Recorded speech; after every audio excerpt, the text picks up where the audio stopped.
दोस्तों अभी आपने देखा होगा जिस तरीके से देश में 5 राज्यों में विधानसभा चुनाव संपन्न हुए हैं और कुछ दिन बाद इसके नतीजे भी जारी होंगे। लेकिन क्या आपको पता है इनके नतीजे किस प्रकार से जारी किए जाते हैं, इनका परिणाम कौन जारी करता है और वोटों की गिनती किस प्रकार से की जाती है। आज हम इस वीडियो में इन सभी सवालों के बारे में जानेंगे, इसलिए वीडियो को लास्ट तक जरूर देखें। सबसे पहले वोटिंग प्रोसेस से गुजरते हैं। अभी हमारे देश में 2 तरीके से वोटिंग कराई जाती है, जिसमें पहला इलेक्ट्रॉनिक वोटिंग मशीन यानी ईवीएम से और दूसरा postal ballot electronic voting machine से। ईवीएम का गेम बहुत सिंपल है, क्योंकि इसमें वोटर वोट डालने के लिए मतदान केंद्र पर पहुंचकर ही वोट डाल देते हैं। लेकिन यहाँ गौर करने वाली बात यह है कि ईवीएम के बगल में एक voter verified paper output trail यानी वीवीपैट बॉक्स रखा होता है, जो कि कांच के शीशे पूरी तरीके से ढका होता है। शीशा ट्रांसपेरेंट होता है। जब भी वोटर मशीन में अपने पसंदीदा कैंडिडेट के सामने वाली बटन को दबाता है तो वीवीपैट मशीन में एक पर्ची निकलती है, जो सिर्फ 7 सेकंड तक दिखाई देती है। जिस पार्टी को आपने वोट दिया है उसका नाम छपा होता है और फिर वो पर्ची बॉक्स में नीचे गिर जाती है। इसमें ईवीएम से पहले पेपर की मदद से वोट डाले जाते थे, जिसके बारे में आपने देखा होगा और सुना भी होगा। लेकिन अगर ईवीएम की बात करें तो चुनाव आयोग ने पहली बार 1977 में ईवीएम का प्रयोग किया था। ईवीएम से चुनाव कराने पर आम सहमति 1998 में मिली। इसके बाद एक्सपेरिमेंट के तौर पर मध्य प्रदेश, राजस्थान, दिल्ली की 25 विधानसभा सीटों पर ईवीएम से चुनाव कराए गए। 1999 में 45 लोकसभा सीटों पर और फिर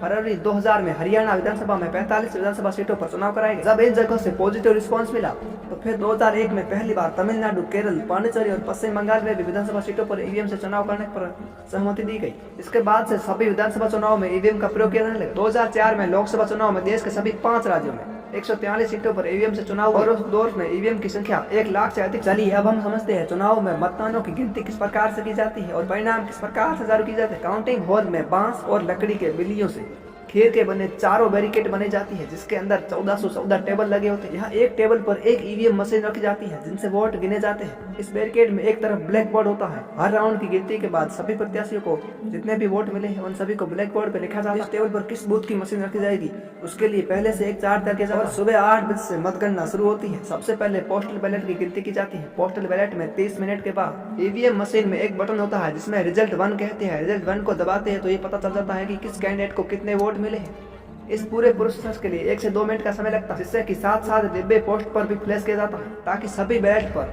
बैठे चुनाव कर्मचारी और उम्मीदवारों के एजेंट इस काउंटिंग को देख सकें। रुझान के और आरओ नाम का अधिकारी हर राउंड में वोटों की गिनती कर नोट करता है। इसके अलावा नतीजे को हर राउंड के बाद ब्लैक बोर्ड पर लिख देता है और लाउड स्पीकर की मदद से घोषणा की जाती है। पहले चरण की गिनती पूरे होने के बाद चुनाव अधिकारी 2 मिनट का इंतजार करता है, ताकि किसी भी उम्मीदवार को कोई दिक्कत है तो अपनी शिकायत दर्ज कर सकता है। ऐसा इसलिए है क्योंकि एक राउंड की वोटिंग तभी खत्म होती है जब सारे डाउट क्लियर हो जाते हैं। इस प्रकार से चुनावों के नतीजे जारी किए जाते हैं। अगर आपको हमारा वीडियो अच्छा लगा हो तो चैनल को सब्सक्राइब और वीडियो को लाइक जरूर करें। जय हिंद, जय भारत।